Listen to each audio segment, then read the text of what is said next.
Баршаңызға сәлем, сіздермен Анаргүл. Бүгін сіздермен оп-оңай дайындалатын 4 қасық деп аталатын кекстің рецептімен бөлісемін.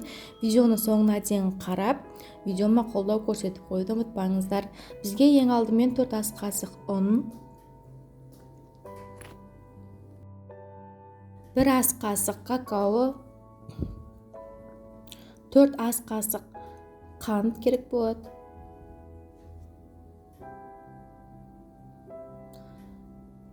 Жарты шай қасық содасы, ас содасы, 4 ас қасық сүт керек болады. Және 4 ас қасықпен сұйық май және 1 жұмыртқа. Осы өнімнің барлығын жақсылап біркелкі масса болғанша араластырамыз. Бізде сондай қоймалжың қамыр шығуы тиіс. Менде қамыр кішкене қою болып қалғандықтан тағы да 1 ас қасықтай кішкене сүт құйдым. Енді қамырдың консистенциясына қарайсыздар өздеріңіз.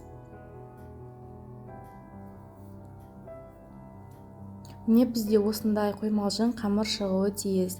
Енді осы қамырымызды кекс пісіретін формамызға, менде форма болған жоқ, сондықтан осындай кекстің қағаздарына салып пісірдім. Оны үйтсе де болады екен.